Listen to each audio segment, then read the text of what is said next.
Olá pessoal, dando continuidade aqui ao nosso bate-papo a respeito de refração, vamos conversar um pouquinho sobre dióptros planos, de dois óptros meios ópticos, dióptro plano, perfeito? Então eu tenho aqui uma superfície plana e dois meios ópticos, água e ar e água, perfeito? Ora, como a gente já tinha conversado, né? Quer dizer, o meio mais denso, por analogia, é o meio de maior índice de refração. Analogia, certo? Não tem relação, porque densidade e índice de refração são coisas completamente diferentes. Densidade eu uso para substâncias, índice de refração eu uso para energia, para luz. Então, o que acontece aqui, olha, o meio menos denso, menos refringente. O meio mais denso, mais refringente. O que acontece, né? Uma pessoa vai tentar observar ali o peixinho. Que legal, tá? Então vou fazer o seguinte, primeiro raio que sai do peixinho, para chegar até a pessoa, um primeiro raio, eu vou desenhá-lo aqui para um método construtivo, desenhá-lo saindo aqui reto. Porque o raio que toca perpendicularmente à superfície aqui, o que acontece? O ângulo de incidência é zero, cuidado, né? Aqui ele toca perpendicularmente à superfície, mas em relação à reta normal, o ângulo de incidência é zero. Aí acontece, né? Brincadeira do carrinho lá, ó, as duas rodinhas tocam ao mesmo tempo, então não tem desvio, só muda a velocidade, mas não tem desvio. Perfeito. Aí, mas um segundo raio de luz vai conseguir chegar até o observador, mas não chega direto. Por quê? Porque está mudando de meio, ó, passar de um meio para o outro. Então, se eu pegar esse raio de luz que caminharia em direção ao observador, tá? Não chegaria nos olhos do observador, sofreria um desvio. Então, você fala assim, é um outro raio de luz que toca a superfície aqui, sofre o desvio e chega, enfim, aos olhos do observador. O observador, então, ele tem a sensação de que esse é o caminho óptico onde está o objeto. Na verdade, ele está sendo enganado por um desvio óptico, porque ele tem a impressão que o objeto está aqui, nessa posição, ó. Ele tem a impressão que o peixinho está nessa posição, e não está. Né? Essa posição é a posição aparente, a posição da imagem.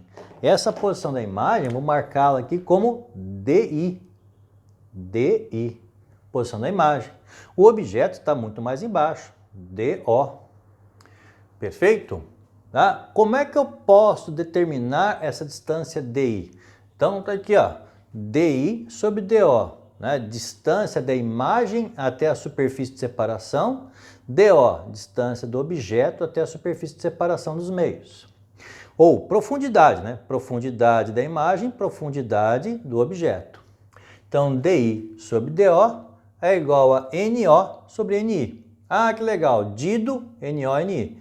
Dido, noni. Beleza, tá. Dá até para fazer o seguinte, ó. DI, DO, NO, NI. Perfeito. Mas quem que é esse NO? É o índice de refração de tal objeto? Não, tá? Porque senão acaba confundindo vocês. Esse NO é o N onde está o observador. N onde está o observador. E esse N onde está a imagem. Perfeito? Tá bom? É isso aí, ó. DI sobre DO igual a NO sobre NI. NO, índice de refração onde está o observador. NI, N, o índice de refração onde está a imagem. Legal? Tá aí. É isso aí, moçada. Será que dá para fazer o contrário? Dá, mas antes de fazer o contrário, antes de eu colocar o observador dentro da água, pense comigo o seguinte, que essa tecnologia, essa ideia, a física conseguiu demonstrar, conseguiu aí fazer com que a gente tivesse esse entendimento. Mas os índios já têm esse entendimento há muito tempo. Acho que ancestralidade indígena já conhecia essa tecnologia sem ter que provar numericamente, né? Um conhecimento que é passado de pai para filho, né? Onde você tem o quê? Poxa, o raio de luz, né? Ou ainda o índiozinho que vai pescar, né? Ele não mira a flecha ou a lança aonde ele está vendo, porque ele já aprendeu com seus ancestrais que se ele mirar onde ele está vendo, ele não vai acertar o peixinho. Então ele já aprendeu com seus ancestrais que viu o peixinho, tem a imagem do peixinho, onde ele está vendo, ele vai mirar um pouco para baixo. E aí ele acerta o peixe. Beleza? Essa é a ideia. Agora, vamos ver o seguinte. Como que ficaria se acontecesse o contrário? O objeto do lado externo, né, ou ainda no ambiente de menor índice de refração, e o observador dentro da água, no ambiente de maior índice de refração. Agora, vamos lá. Eu quero, desejo, observador, observar uma gaivota, uma ave no céu. Então, o primeiro raio que eu vou desenhar é o raio que caminha perpendicularmente sem sofrer desvio. Beleza. O raio que entra, que atravessa perpendicularmente, não sofre desvio. Tá, mas aí um segundo raio vai chegar até o observador. Vou desenhar um raio de luz que chega até o observador, mas não chega direto, né? Porque ao passar de um meio para o outro, né, vai acontecer o que? O desvio. Mas se eu desenhasse um raio aqui, apontando na direção do observador, também não chegaria nele, porque sofreria um desvio e iria para baixo. Então, vai ser um raio de luz que caminha pouco para frente do observador, mas que ao tocar a superfície de separação, passando do meio mais para o meio, do meio menos para o meio mais, chega a mais, sofre um desvio, chegando até então, enfim, ao olho do observador ali, do mergulhador. Poxa, mas então esse observador tem a impressão que o raio de luz veio da onde? A impressão que ele tem é que o raio de luz veio lá de cima. Lá de cima onde? Poxa, dessa posição. O observador tem a impressão, então, que o objeto está numa altura muito maior. Então, existe uma altura aqui do objeto até a superfície de separação, DO. E existe uma altura aparente, DI. Para medir essa relação, para relacionar esses dados, de novo, DI sobre DO igual a NO sobre NI. NO, índice de refração da onde o observador está. Índice de refração do ambiente onde está o observador. NI, índice de refração da onde está a imagem.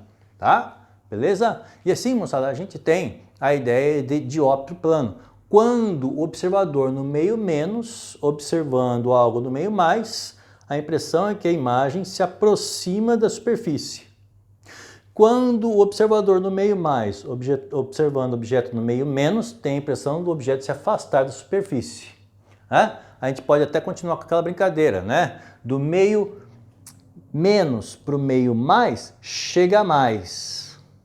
Do meio mais para o meio menos, chega menos. Se afasta, certo? Até exercícios de vestibular já trabalharam essa ideia quando colocou-se a seguinte situação: um cachorrinho observando o peixinho dentro do aquário.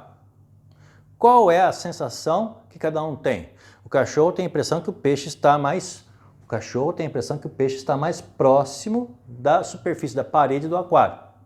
Enquanto que o peixe tem a sensação de que o cachorro está mais afastado da parede do aquário. Legal? É isso aí, galera. Valeu, até!